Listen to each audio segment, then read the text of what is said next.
Good morning students, मैं विश्वजीत रंजन आप सबों का बीसू सर पॉलिटेक्निक एकेडमी के वीडियो लेक्चर्स में स्वागत करता हूं। हम लोग का जो आज का टॉपिक और डिस्कशन है उसका नाम है head loss due to sudden enlargement in pipe flow. देखिए स्टूडेंट्स, मान लीजिए आपका कोई लिक्विड किसी पाइपलाइन में फ्लो कर रहा है और ये पाइपलाइन का क्रॉस सेक्शनल एरिया अचानक से किसी सेक्शन पर बढ़ जाता है। तो आप देखिएगा ये जो फ्लोइंग लिक्विड है पाइपलाइन के जिस सेक्शन पर क्रॉस सेक्शनल एरिया अचानक से बढ़ रहा है वहां पर ये फ्लोइंग लिक्विड पार्शियल वैक्यूम को क्रिएट कर रहा है, जिसको बोलते हैं एडीज का फॉर्मेशन होना। और ये जो partial vacuum flowing liquid create कर रहा है उस पाइपलाइन के सेक्शन पर जहां पर क्रॉस सेक्शनल एरिया अचानक से बढ़ रहा है, तो इस पार्शियल वैक्यूम के क्रिएशन के वजह से एडीज फॉर्मेशन के वजह से प्रेशर एनर्जी जो होगा फ्लोइंग लिक्विड का अचानक से ड्रॉप कर जाएगा। प्रेशर एनर्जी जो होगा लिक्विड का वो लॉस हो जाएगा। इसी को बोलते हैं loss in pressure energy due to sudden enlargement in pipe flow. और ये जो लॉस इन प्रेशर एनर्जी है ड्यू टू सडन इनलार्जमेंट, ये हमेशा हेड के टर्म में एक्सप्रेस किया जाता है। तो चलिए स्टूडेंट्स, एक बार इस चीज को आप लोग पढ़ लीजिए। When a liquid is flowing through a pipe, मान लीजिए ये लिक्विड आपका एक पाइप में फ्लो कर रहा है, ठीक है, ये आपका पूरा पाइपलाइन है जिसमें आपका ये लिक्विड फ्लो कर रहा है। Experiences sudden enlargement in cross sectional area of pipe, अगर ये फ्लोइंग लिक्विड को अचानक से पाइप के किसी सेक्शन पर क्रॉस सेक्शनल एरिया बढ़ता हुआ मिलता है at the region of sudden enlargement, तो ये जो रीजन है ना सडन इनलार्जमेंट का, partial vacuum is created known and eddies. यहां पर एक पार्शियल वैक्यूम क्रिएट होगा जिसको बोलते हैं एडीज। अब देखिए ऐसा क्यों होता है, तो लिक्विड जब फ्लो कर रहा है तो इसके पास तो प्रेशर एनर्जी है, एनर्जी की वजह से लिक्विड का स्ट्रीमलाइन जो होता है वो कुछ ऐसा बनता हुआ नजर आएगा, कुछ ऐसा बनता हुआ नजर आएगा, कुछ ऐसा बनता हुआ नजर आएगा। लिक्विड का जो स्ट्रीम लाइन है प्रेशर एनर्जी की वजह से कुछ ऐसा बनता हुआ नजर आएगा। एनर्जी चूंकि काफी ज्यादा था लिक्विड जब फ्लो कर रहा था, तो इस कारणवश लिक्विड ऐसे फ्लो करके नहीं निकल पा रहा है, लिक्विड ऐसे फ्लो करके निकल रहा है, लिक्विड ऐसे फ्लो करके निकल रहा है, लिक्विड ऐसे फ्लो करके नहीं निकल रहा है। मतलब इस रीजन में लिक्विड के मॉलिक्यूल्स नहीं हैं। तो आप कहिएगा इस रीजन में क्या क्रिएट हो गया, पार्शियल वैक्यूम, जिसको हम लोग कहते हैं एडीज का फॉर्मेशन हुआ। और इस पार्शियल वैक्यूम के वजह से क्या हो रहा है स्टूडेंट, जो फ्लोइंग लिक्विड है उसके प्रेशर एनर्जी में ड्रॉप हो रहा है, जिसको हम कहते हैं loss in energy in pipe flow due to sudden enlargement. Clear students? अब देखिए these एडीज, ये जो पार्शियल वैक्यूम क्रिएट हुआ, ये जो एडीज का फॉर्मेशन हुआ, these eddies reduces the pressure energy in flowing liquid. This energy loss takes place due to sudden enlargement is expressed in terms of head, जिसको हम लोग in terms of head express करते हैं। तो energy loss due to sudden enlargement in terms of head is given by HE V1 minus V2 का whole square by 2G। V1 क्या है, velocity of flowing liquid when it enters in the pipe, और V2 क्या है, velocity of flowing liquid when it leaves the pipe। अभी expression कैसे आया इस पर हम लोग डिस्कशन करेंगे, लेकिन एक छोटा सा डिस्कशन यहां पर देख लीजिए। यहां पर लिक्विड का प्रेशर हो गया P1, यहां पर जो पार्शियल वैक्यूम जनरेट हुआ वो उसका प्रेशर है P स्टार। तो यहां पर जो फ्लोइंग लिक्विड है इसका प्रेशर कितना होगा, तो आप बोलिएगा P डैश। अब P डैश कितना हो जाएगा बताइए, P1 माइनस P स्टार, क्योंकि यहां पर जो लिक्विड आ रहा है उसके पास तो प्रेशर एनर्जी P1 है। एडीज के वजह से जो वैक्यूम जनरेट हुआ उसके वजह से प्रेशर कितना हो गया P स्टार। तो ये जो फ्लोइंग लिक्विड आगे जाएगा उसका एनर्जी कितना, उसका प्रेशर कितना होगा, तो आप बोलिएगा P1 minus P star. Clear है?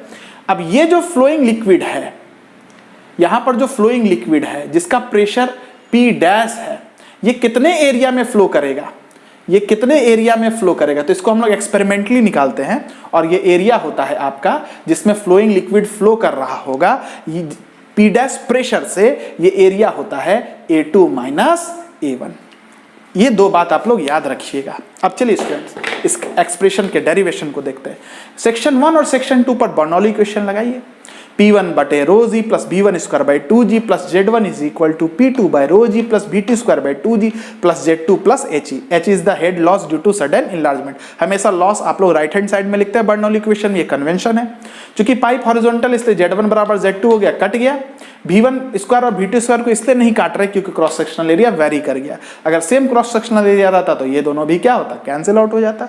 तो HE बराबर head loss due to sudden enlargement बराबर क्या होगा, ये टर्म इधर चला जाएगा।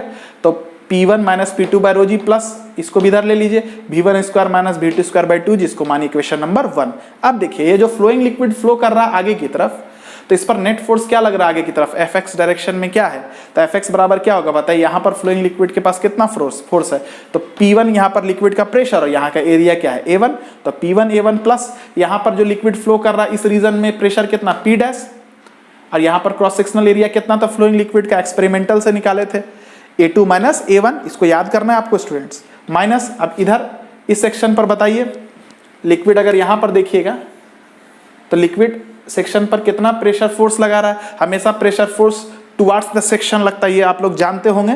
तो यहाँ पर प्रेशर है मान लेते हैं P2 और यहाँ का एरिया है A2, तो फोर्स कितना हो गया माइनस का P2 इंटू A2। क्लियर है। चलिए तो आप देखिए चूंकि P डैश जो है वो P1 माइनस P स्टार है और P स्टार बहुत स्मॉल है, तो P डैश को आप P1 मान सकते हैं। अब देखिए Fx क्या होता है, तो Fx के बारे में आप लोग पढ़े होंगे सिंपल मैकेनिक्स में, rate of change of momentum को Fx बोलते हैं, दैट इज फाइनल मोमेंटम पर सेकंड माइनस इनिशियल मोमेंटम पर सेकंड। अब एक चीज आप लोग देखिए, मोमेंटम पर सेकंड क्या होता है, mass into velocity by time. Mass को क्या बोलेंगे, density into volume into velocity by time. Mass के बदले डेंसिटी इंटू वॉल्यूम लिखे, वॉल्यूम बाई टाइम को बोलते हैं discharge, density into discharge into velocity हो गया। अब देखिए डिस्चार्ज को बोलते हैं एरिया इंटू वेलोसिटी, तो मोमेंटम पर सेकंड को लिख सकते हैं रो ए इंटू वेलोसिटी का स्क्वायर। एक चीज और जानिए, A1 V1 A2 V2 के बराबर होता है, तो A1 बराबर क्या हो जाएगा A2 V2 बटे V1 हो जाएगा। चलिए स्टूडेंट्स अब इन दोनों रिजल्ट से हम लोग यहाँ पर देखते हैं Fx को क्या बोल सकते हैं, फाइनल मोमेंटम पर सेकंड माइनस इनिशियल मोमेंटम पर सेकंड। मोमेंटम पर सेकंड को बोलते हैं डेंसिटी एरिया इंटू वेलोसिटी का स्क्वायर। तो यहाँ पर लिखेगा density final area into final velocity का square minus density into final area into initial area into initial velocity का स्क्वायर। इसको बोलेंगे क्वेश्चन नंबर 2। अच्छा Fx बराबर क्या है, यहाँ पर देखिए, यहाँ पर देखिए P1 A1 plus P dash A2 minus A1 minus P2 A2। यहाँ पर एक बार इसको लिख लीजिए। अब देखिए P डैश जो है आपका, P डैश जो है P1 के बराबर है। यहाँ पर आप देखिए तो P डैश के बदले आप यहाँ पर P1 पुट कर लीजिए। P1 A1 से P1 A1 कट जाएगा, ठीक है। तो यहाँ बचेगा P1 A2 और यहाँ बचेगा minus P2 A2, A2 common निकाल लीजिए तो हो जाएगा P1 माइनस P2। इसको बोलिए क्वेश्चन नंबर 3। Fx ये है और Fx ये है, तो 2 और 3 को इक्वेट कीजिए। A2 P1 minus P2 is equal to rho A2 V2 square minus rho A2। अच्छा रो यहाँ पर आप लिख लीजिए, यहाँ पर A1 था, A1 के बदले इस A1 के बदले आप लिख सकते हैं, देखिए तो A2 V2 बाई V1, तो इस A1 के बदले आप यहाँ पर पुट कीजिए A2 V2 बाई V1 और फिर क्या है V1 के स्क्वायर, तो V1 से V1 कैंसिल आउट हो गया।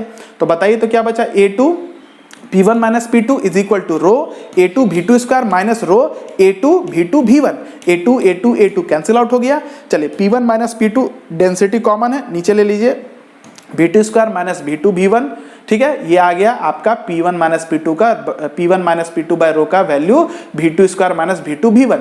अब देखिए स्टूडेंट्स HE बराबर होता है ना P1 माइनस P2 बाय रो जी, तो P1 माइनस P2 बाय रो के बदले आप पुट कीजिए V2 square minus V2 V1 को, तो यहाँ पर हो जाएगा HE बराबर हो जाएगा V2 square minus V2 V1 बटे G plus V1 square minus V2 square by 2G। यही यहाँ पर लिखा हुआ है, मतलब ये वैल्यू को इक्वेशन नंबर 1 में पुट कर दीजिए। यहाँ पर आपको दिख रहा होगा V2 square minus V2 V1 by G plus V1 square minus V2 square by 2G बराबर HE। चलिए अब 2G को एलसीएम हो गया, तो यहाँ पर 2 को कर दीजिए गुना, 2 V2 square minus 2 V2 V1 plus V1 square minus V2 square by 2G equal to HE। चलिए अब थोड़ा सा बोर्ड को हम यहाँ पर रब करेंगे, आप लोग वीडियो को पॉज करके तब लोग लिख लीजिए कैलकुलेशन करने के लिए। चलिए स्टूडेंट्स आप देखिए,